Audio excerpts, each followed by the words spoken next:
Hello friends, आपका स्वागत है हमारे चैनल आर के सॉल्यूशन में।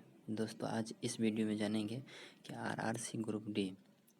इस वीडियो में देखने वाले हैं कि आरआरसी ग्रुप डी का जो 19/9/2018 को जो फर्स्ट शिफ्ट का एग्ज़ाम हुआ था, उसके मैथ के क्वेश्चन आज देखने वाले हैं, जो कि एकदम टॉप जो 10 क्वेश्चन हैं वो लेके आए हैं। चलिए शुरू करते हैं। देखिए, आज का पहला सवाल में क्या बोल रहा है कि 14, 42 और 77, 14, 42 और 77 का एलसीएम क्या होगा। एलसीएम ज्ञात करना चाहिए, तो एलसीएम आप लोग आराम से निकाल लीजिएगा, आराम से निकल जाएगा इसका एलसीएम। अगला सवाल देखते हैं। अगला में क्या बोल रहा है कि 4500 रुपया पर 8% वार्षिक ब्याज की दर से 3 वर्ष में एसआई और सीआई के बीच का अंतर क्या होगा। एसआई का मतलब हो गया क्या कि साधारण ब्याज, और सीआई का मतलब क्या हो गया कंपाउंड इंटरेस्ट, यानी कि चक्रवृद्धि ब्याज। तो इसमें एक फार्मूला आता है, इसका एक फार्मूला होता है कि अगर डी निकालना है, कंपाउंड इंटरेस्ट, साधारण ब्याज और चक्रवृद्धि ब्याज का अंतर, तो डी बराबर एक फार्मूला होता है पी इंटू R/100 का स्क्वायर। कब? जब ये टाइम 2 वर्ष के रहेगा तब ये फार्मूला लगाएंगे। और फिर अगर टाइम 3 वर्ष रहेगा, क्योंकि हमको टाइम 3 वर्ष दिया है, तो 3 वर्ष के लिए होता है P इंटू R/100 का स्क्वायर गुना में 300 गुना में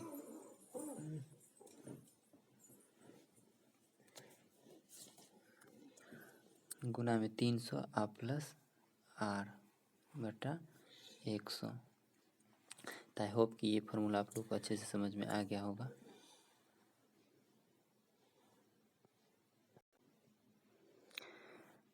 तो ये फार्मूला आप लोगों को समझ में आ गया होगा। ये फार्मूला नोट कर लेना, VVI को फार्मूला है, इसमें बराबर क्वेश्चन पूछा जाता है ग्रुप डी में। तो चलिए बनाते हैं इसको। इसमें क्या हमको दे दिया है कि डी निकालना है, तो पी का मान कितना दिया है 4500, पी इंटू आर का स्क्वायर करेंगे तो आर का स्क्वायर 64 बटा में 100 का स्क्वायर 10,000 गुना में 300 प्लस आर, तो 300 में आर जोड़ देंगे, आर का मान हमको क्योंकि 8 दिया है, तो आर बटा में 100। इसको सिंपली आप सॉल्व कीजिएगा तो 2 जीरो से 2 जीरो ये कट जाएगा। अब सिंपली इसको गुना करना है 45 गुने 64 गुने 308 बटा में 10,000। सिंपली इसको सॉल्व कीजिएगा तो ये 88.70 रुपया कुछ निकल के आता है। तो जो मेरा right answer option number A हो जाएगा। आई होप कि ये समझ में आ गया होगा। देखते हैं अब तीसरा सवाल। तीसरा में क्या बोल रहा है कि एक लंबवृत्तीय शंकु की ऊंचाई और तिरछी ऊंचाई 3√23 सेंटीमीटर और 16 सेंटीमीटर है। तो शंकु का पृष्ठीय क्षेत्रफल ज्ञात करना है। पृष्ठीय क्षेत्रफल ज्ञात कीजिए। तो सबसे पहले क्या होता है, एक शंकु का पृष्ठीय क्षेत्रफल बराबर एक फार्मूला होता है। शंकु का पृष्ठीय क्षेत्रफल बराबर फार्मूला होता है πr/l। तो एक मान लीजिए कि ये एक शंकु है, तो ये शंकु का क्या आ गया, तिरछी ऊंचाई l, ये मेरा h दे दिया है, ये मेरा h है। तो l का मान हमको दे दिया, तिरछी ऊंचाई कितना है 16 और h का मान कितना दिया है 3√23। तो हमको r चाहिए, तो r निकालेंगे तब ना ये फार्मूला पे सेटिंग होगा। तो r बराबर एक फार्मूला होता है √L² माइनस h²। तो L² कितना है 16 का स्क्वायर कितना आ जाएगा 256, 3√23 का स्क्वायर करेंगे तो ये कितना आएगा 207 निकल के, क्योंकि √23 का तो 23 आएगा, 3 का स्क्वायर 9 आ जाएगा, तो 23 को 9 से करेंगे तो 9 × 27, 9 × 18 2 307। अब इसका निकल के आएगा कितना 256 में से 207 घटा लेंगे तब यहाँ कितना आ जाएगा √49। तो यहाँ से हमारा r बराबर कितना निकल के आ गया 7।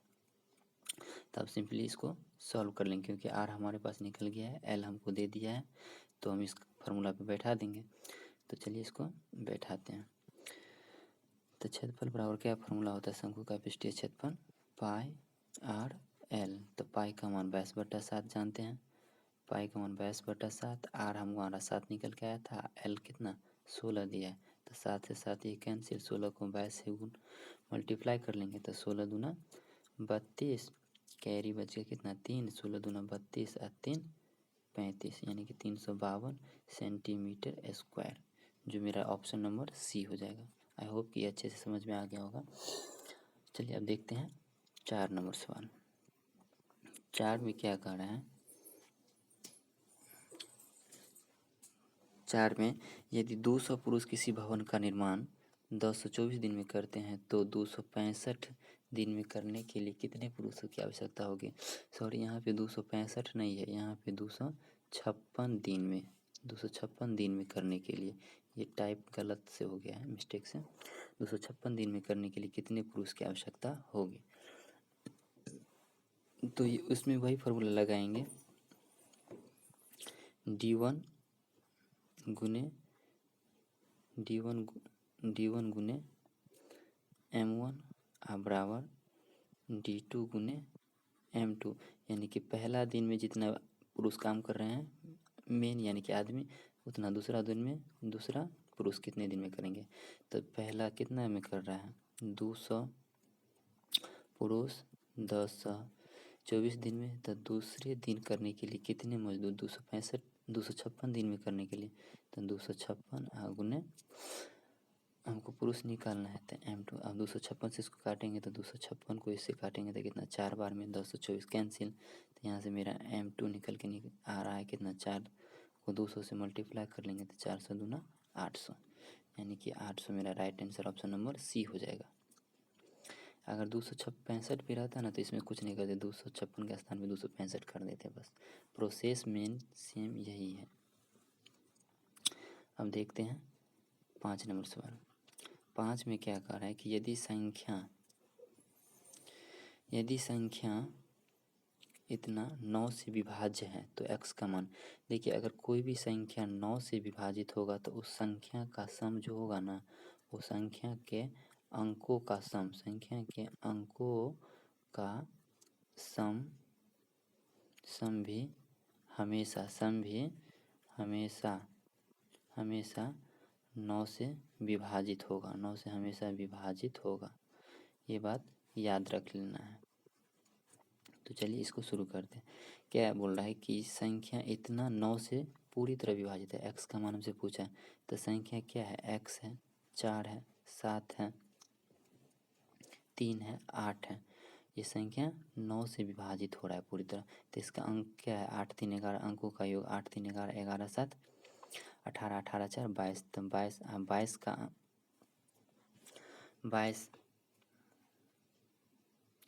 22 आ गया 22, तो इसके अंक का योग कितना आ गया 22 का 4। अब 4 में हम 5 ही ना जोड़ेंगे तो इसका अंकों का योग 9 आएगा, यानी कि संख्या जो हमेशा जो 9 से विभाजित होगा उसके अंकों का योग भी हमेशा 9 से ही विभाजित होगा। तो इसका अंकों का योग कितना आ गया 5 4 9, तो इसमें हम कितना एक्स्ट्रा जोड़े हैं 5, तो इसलिए इसका right answer option number C हो जाएगा।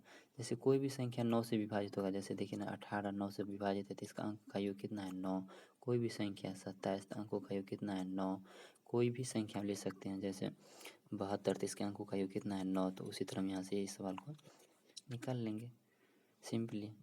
अगला सवाल देखते हैं। 6 नंबर में क्या कर रहा है कि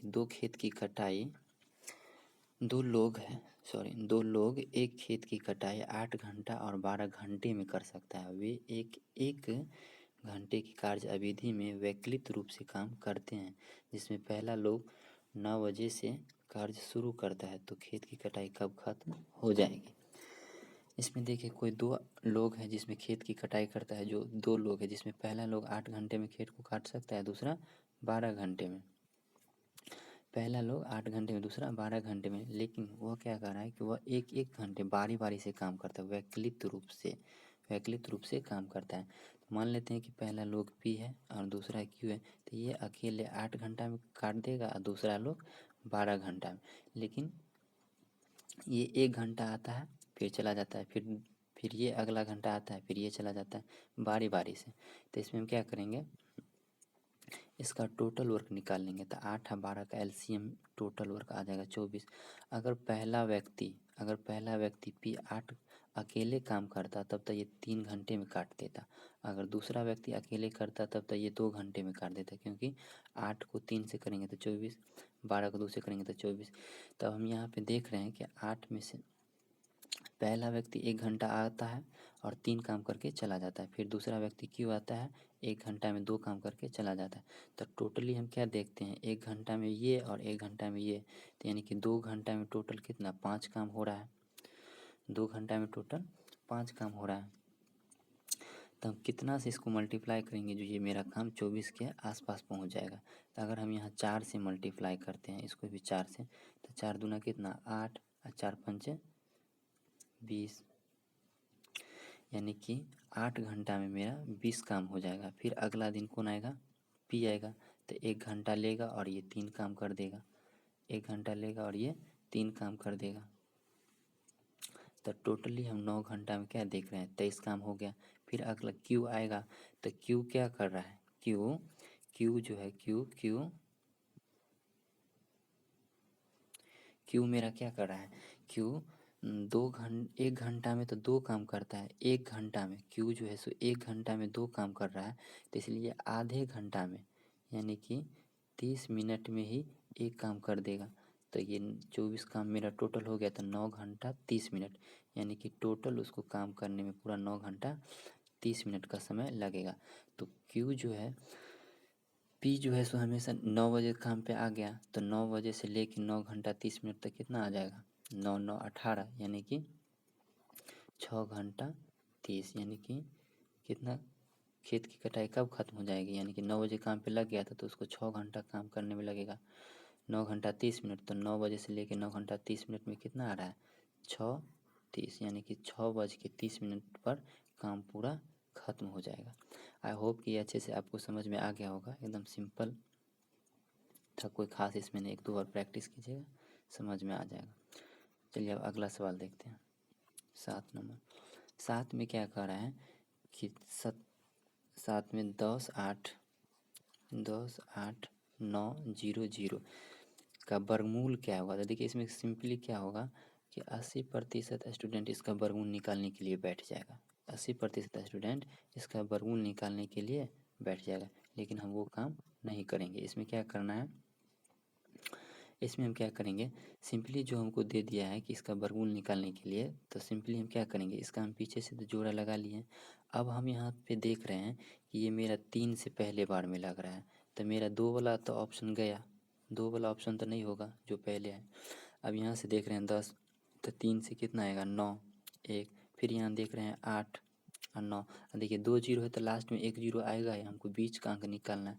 तो हम यहाँ देख रहे हैं 3 इसमें जोड़ेंगे तो कितना 6, इसमें अगर हम 3 से लगा देते हैं तो 9 और 3 छक 18, यानी कि मेरा कितना आ रहा है 330। ये मेरा right answer option number C हो जाएगा।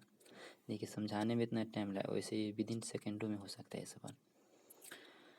चलिए अगला सवाल देखते हैं 8 नंबर।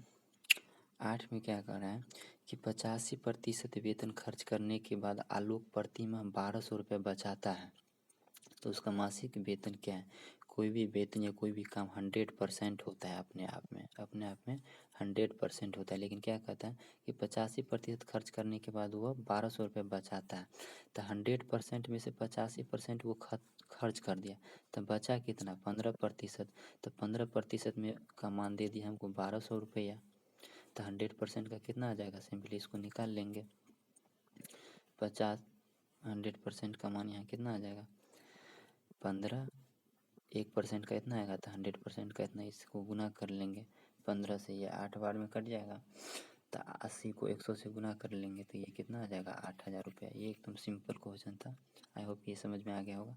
अगला सवाल देखते हैं। 100% कोई काम या किसी का वेतन होता है, लेकिन वो 85% खर्च करने के बाद 1200 रुपये प्रति माह बचाता है। तो 100 में से 85 चला जाएगा तो 15% बचा, यानी कि 15% का वैल्यू हमको 1200 दे दिया। तो यहाँ से हम 100% का निकाल लिए हैं, जो मेरा राइट आंसर ए आ रहा है 8000। आई होप ये समझ में आ गया होगा। 9 नंबर सवाल देखते हैं। ना तो एकदम सिंपल है, इसमें कुछ नहीं करना है। सबसे पहले क्या करेंगे, जो ब्रैकेट के अंदर है ना उसका काम करेंगे, उसके बाद का। तो इसमें क्या दिया है, -15 और माइनस का 18 है और माइनस का 35 है और भाग का मतलब नीचे बटा में आ जाएगा। अब इसको सॉल्व कर लेंगे, 5 से काट रहे, 5 7 35। अब देख रहे हैं -18 और -7 कितना आ रहा है, -25। तो यहाँ -15, ये माइनस से ये माइनस को गुना हो जाएगा तब +25 आ जाए। तब 25 में से 15 घटा लेंगे तो 10 मेरा राइट आंसर। अगला सवाल देखते हैं 10। ये बहुत अच्छा सवाल है। ये निर्देशांक ज्यामिति का है, कोऑर्डिनेट ज्योमेट्री का, कोऑर्डिनेट ज्योमेट्री। इसमें क्या बोला है कि बिंदु 4,1,1,1। इसमें क्या करना है कि मान लेते हैं ये एक त्रिभुज है, इसे एक निर्मित त्रिभुज है, क्या है, ए है, बी है और सी है। मान लीजिए त्रिभुज, तो ये ए का निर्देशांक हमको दे दिया 4,1, बी के निर्देशांक 1,1 और सी का निर्देशांक कितना 3,5। तो इसमें हम सबसे पहले क्या करेंगे, ए बी निकालेंगे, यानी तीनों भुजा का दूरी ए बी, बी सी और ए सी, तीनों भुजा का दूरी। तो हम यहाँ से देख रहे हैं वो फार्मूला होता है ए बी का, x1 माइनस x2 का होल स्क्वायर और प्लस y1 माइनस y2 का होल स्क्वायर। तो x1 माइनस x2 का होल स्क्वायर इस फार्मूला पे बैठाएंगे तो इसमें क्या हम लिख सकते हैं, इसको हम लिख सकते हैं,